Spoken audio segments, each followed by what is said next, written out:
جلوائے یار ادھر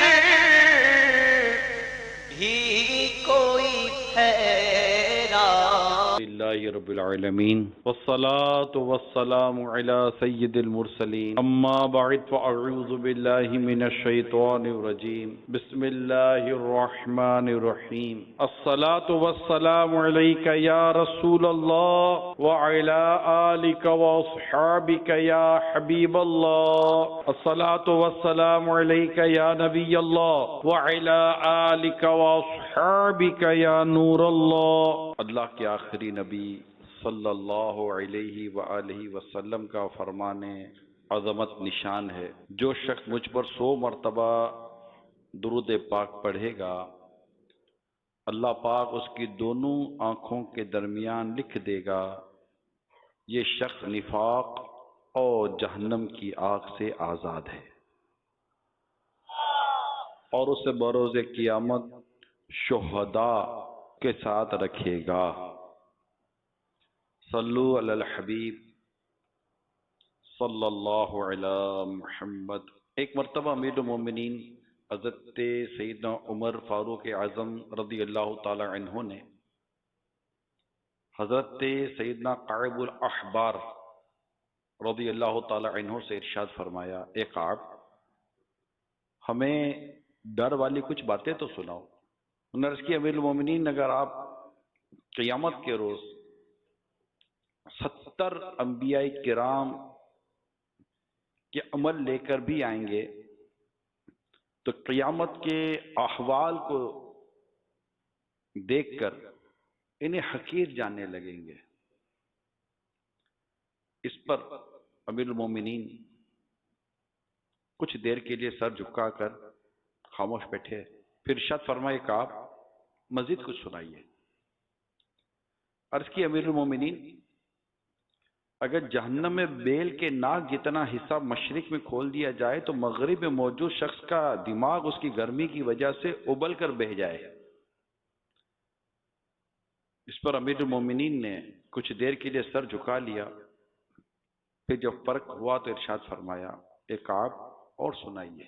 عرض کی، قیامت کے روز جہنم اس طرح بھڑکے گا، کوئی مقرب فرشتہ یا نبی مرسل ایسا نہ ہوگا جو گھٹنوں کے بل نہ ہو اور یہ نہ کہے، ربی نفسی نفسی، یعنی اے رب، آج میں تجھ سے اپنی بخشش کے علاوہ کچھ نہیں مانگتا۔ سیدنا کعب الاحبار مزید فرماتے، جب قیامت کا دن آئے گا تو اللہ پاک اولین و آخرین کو ایک ٹیلے پر جمع فرمائے گا، پھر فرشتے نازل ہو کر صفے بنائیں گے۔ اس کے بعد اللہ پاک ارشاد فرمائے گا، جبرائیل، جہنم کو لے آؤ۔ تو حضرت جبرائیل علیہ السلام جہنم کو اس طرح لے کر آئیں گے کہ اس کی 70,000 لگامیں، کہ اس کی 70,000 لگاموں کو کھینچا جا رہا ہوگا۔ پھر جب جہنم مخلوق سے 100 برس کی راہ پر ہوگی تو اس میں اتنی شدت، اتنی شدید بھڑک پیدا ہوگی کہ جس سے مخلوق کے دل دہل جائیں گے۔ پھر جب دوبارہ بھڑک پیدا ہوگی تو ہر مقرب فرشتہ اور نبی مرسل گھٹنوں کے بل آ جائیں گے۔ پھر جب تیسری مرتبہ بھڑکے گی تو لوگوں کے دل گلے تک پہنچ جائیں گے اور عقلیں گھبرا جائیں گی، یہاں تک کہ حضرت سیدنا ابراہیم علیہ السلام عرض کریں گے، میں تیرے خلیل ہونے کے صدقے صرف اپنے لیے سوال کرتا ہوں۔ حضرت موسیٰ علیہ السلام عرض کریں گے، یا اللہ، میں اپنی مناجات کے صدقے صرف اپنے لیے سوال کرتا ہوں۔ حضرت سیدنا عیسیٰ علیہ السلام عرض کریں گے، یا الہی، تو نے مجھے جو عزت دی ہے اس کے صدقے میں صرف اپنے لیے سوال کرتا ہوں۔ اس مریم رضی اللہ تعالیٰ عنہ کے لیے سوال نہیں کرتا جس نے مجھے جنا ہے۔ میرے پیارے اسلامی بھائیوں، اے معتکف اسلامی بھائیوں، مدنی چینل کے ناظرین، آج میں جہنم کا بیان لے کر حاضر ہوا ہوں۔ ہمیں اس بات کا احساس ہونا بہت ضروری ہے کہ جہنم کی تباہ کاریاں ہیں کیا، جہنم کی ہولناکیاں ہیں کیا۔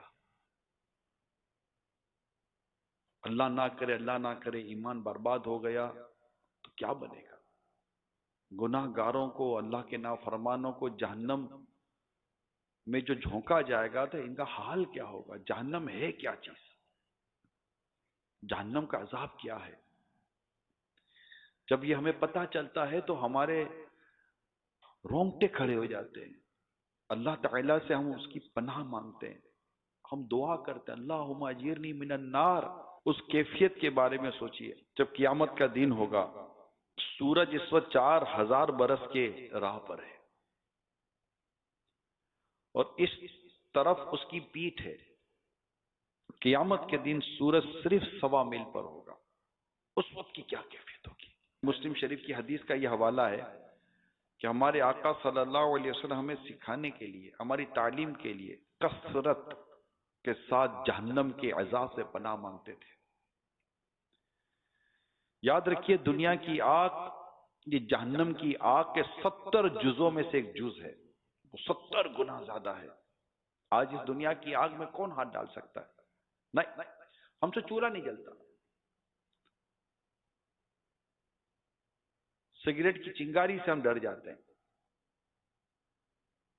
جلتی ماچیس یا سگریٹ کا جلتا ہوا ٹوٹا اگر پاؤں کے نیچے آ جائے ہماری چیخ نکل جاتی ہے۔ اللہ کی پناہ، یہ دنیا کی آگ ہے، جب بھڑکتی ہے تو دور دور تک آدمی کھڑا نہیں رہ سکتا۔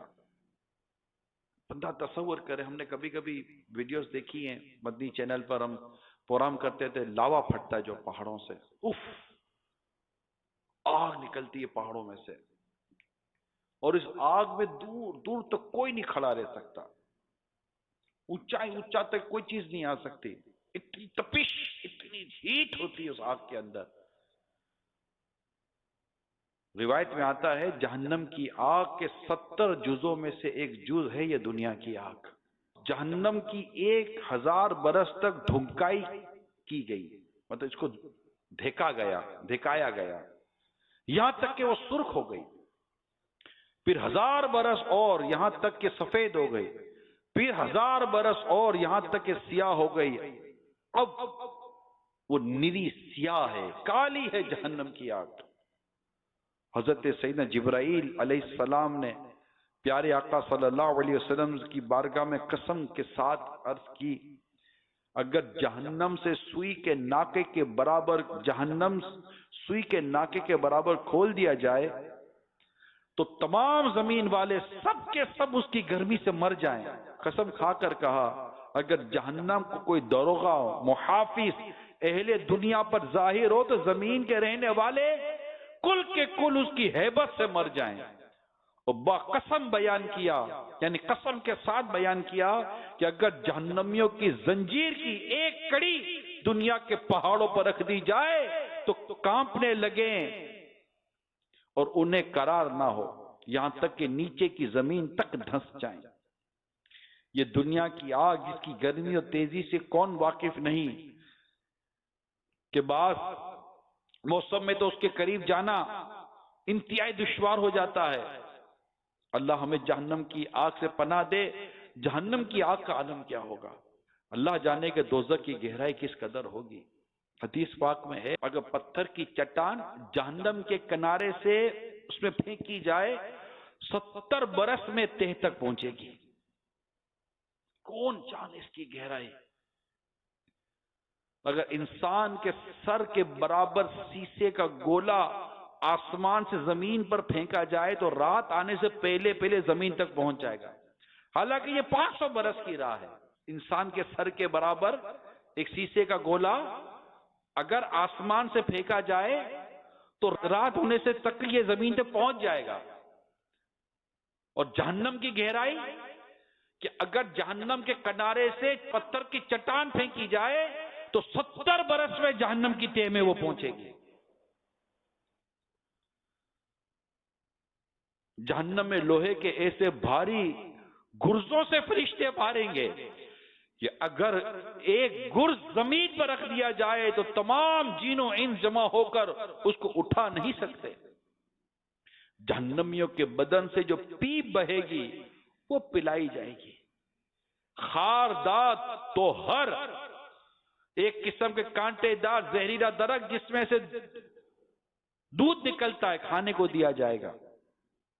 وہ ایسا ہوگا کہ اگر اس کا ایک قطرہ دنیا میں آئے تو اس کی سوزش و بدبو تمام اہل دنیا کی معیشت کو برباد کر دے اور وہ گلے میں جا کر پھندا ڈالے گا.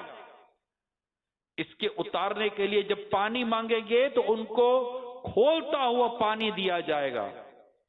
منہ کے قریب آتے ہی منہ کی ساری کھال گل کر اس میں گر پڑے گی اور پیٹ میں جاتے ہی آنتوں کے ٹکڑے ٹکڑے کر دے گی اور وہ شوربے کی طرح بہ کر قدموں کی طرف نکلیں گے.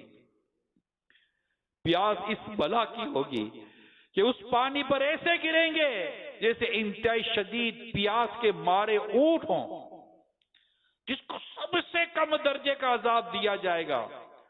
اس سے جہنم کی آگ کی جوتیاں پہنا دی جائیں گی جس سے اس کا دماغ ایسے کھولے گا جیسے تانبے کی پتیلی کھولتی ہے. وہ سمجھے گا سب سے زیادہ عذاب اس پر ہو رہا ہے حالانکہ اس پر سب سے ہلکا عذاب ہو گیا ہوگا, سب سے کم عذاب ہوگا. بندہ تصور تو کرے جہنم کی آگ کی جوتیاں جس کو پہنا دی گئی. آج لذت لے لے کر گناہ کرتے ہیں, بھول جاتے ہیں کہ گناہ سے اللہ ناراض ہو جاتا ہے اور اللہ کی ناراضگی ایمان کی بربادی کا سبب بن سکتی ہے.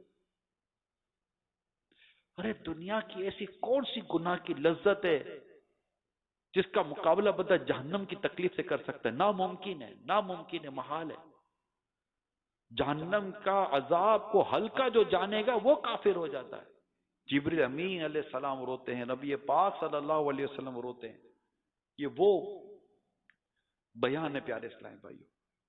اولیاء کرام کے دل دہل جاتے ہیں. نیک لوگ اللہ سے ڈرتے ہیں. اللہ تعالیٰ نے قرآن کریم میں اپنے نیک لوگوں کی جو خوبیاں بیان کی ہیں ان میں ایک خوبی یہ بیان کی, اے رب ہمارے ہم تجھ پر ایمان لائے تو ہمارے گناہ بخش دے, وقینا عذاب النار, اور ہمیں آگ کے عذاب سے بچا لے. یہ جہنم کی آگ سے بچنے کے لیے اپنے رب کے حضور دعا کرتے ہیں. اللہ پاک ہم سب کو جہنم کی آگ سے محفوظ فرمائے, جہنم کی آگ سے بچائے اور ہم سب جہنم کی آگ سے بچا کر جنت میں داخل کر دیے جائیں. ایک کاش میں مجرم ہوں جہنم میں اگر پھینکا گیا مجھ کو, میں مجرم ہوں جہنم میں اگر پھینکا گیا مجھ کو, ہلاکت ہوگی ہائے کیا کروں گا یا رسول اللہ. ایک سچی ندامت, ایک سچی توبہ ضروری ہے, اس سے کام بن جاتا ہے. سیدنا موسیٰ کلیم اللہ علیہ نبینا علیہ السلام کے دور میں بارش نہیں ہو رہی تھی. آپ اپنے ساتھ 70,000 لوگوں کو لے کر بارش کی دعا کے لیے چلے. دعا ہو رہی ہے بارش نہیں برس رہی, دعا ہو رہی ہے بارش نہیں برس رہی. عرض کی مولا ہم تیری بارگاہ میں دعا کر رہے تو بارش نہیں برسا رہا. اللہ پاک ارشاد فرماتا ہے موسیٰ ان لوگوں میں میرا ایک ایسا بندہ ہے جو اتنے برسوں تک میری نافرمانی کرتا ہے, میری نافرمانی پر یہ ڈھٹائی کرتا ہے. اس کے ہوتے ہوئے میں تمہاری دعا کیسے قبول کروں؟ موسیٰ علیہ السلام نے عرض کی مولا پھر کیا کرے؟ اللہ تعالیٰ نے فرمایا آپ اعلان کر دیں کہ فلاں فلاں ایسا ایسا بندہ ہے جو ہمارے درمیان موجود ہے, وہ نکل جائے. موسیٰ علیہ السلام نے عرض کی مولا 70,000 لوگ ہیں, میری آواز کیسے پہنچے گی؟ فرمایا آپ آواز دیں, پہنچانا ہمارا کام ہے. موسیٰ علیہ السلام نے یہ اعلان کر دیا. اب لوگ کھڑے, وہ شخص جس کے لیے اعلان ہوا تھا وہ سر پر چادر ڈالے کھڑا تھا. پہلے تو اس نے یہاں وہاں دیکھا کہ کوئی نکل رہا ہے, دیکھا کوئی نہیں نکل رہا, سمجھ گیا کہ یہ میں ہی ہوں, یہ میں ہی گناہگار ہوں. سر پہ چادر تھی, سر جھکا ہوا تھا اپنے رب کے حضور، عرض کرتا ہے مولا میں جانتا ہوں یہ میں ہی ہوں، میں ہی وہ گناہگار ہوں تیرا بندہ، مگر مولا اگر میں ان سب کے بیچ میں سے نکلوں گا تو تیرا یہ بندہ رسوا ہو جائے گا، میں تیری بارگاہ میں توبہ کرتا ہوں کہ آج کے بعد تیری کوئی نافرمانی نہیں کروں گا، مولا میرے گناہوں کو معاف کر دے، ان کی دعائیں قبول کر لے، بارش برسا دے، میری عزت رکھ لے مولا، میری عزت رکھ لے۔ ابھی عرض کر ہی رہا تھا کہ کالے بادل آئے اور بارش برسنا شروع ہو گئی۔ موسیٰ علیہ السلام نے عرض کی مولا میں نے تو کسی کو جاتے ہوئے نہیں دیکھا، تو نے بارش برسا دی۔ اللہ پاک ارشاد فرماتے ہیں موسیٰ جس کے لیے روکی تھی اسی کے کہنے پر برسا دی۔ موسیٰ علیہ السلام نے عرض کی مولا مجھے بتا وہ کون ہے؟ اللہ پاک فرماتا ہے موسیٰ جب نافرمان تھا تو میں نے اس کے عیب چھپا کر رکھے، اب تو یہ میرا پسندیدہ بندہ بن چکا ہے، اب میں اس کے کیسے اس کو ظاہر کرتا ہوں۔ ایک سچی توبہ، ایک سچی توبہ سارے گناہ بخشوا دیتی ہے کہ بندہ سچی توبہ کر لے، مولا بس آج کے بعد گناہ نہیں کروں گا، میں معاف بھی مانگتا ہوں، اور اللہ جانتا ہے کون اس کی بارگاہ میں سچی معافی مانگتا ہے، سچی توبہ کرتا ہے۔ اس رب کے غضب سے ڈر کر، جہنم کے عذاب سے ڈر کر، اللہ کی ناراضگی سے ڈر کر کہ اللہ ناراض ہوا تو ہم کہیں کے نہیں رہیں گے، اگر وہ ناراض ہوا اور ایمان چھین لیا تو ہم تو برباد ہو جائیں گے۔ نعرے تک مجھے کو دے مغفرت کے باغ جنا دے، رحمت میری التجا کر، رحمت میری التجا یا خدا تجھ سے میں جلوائے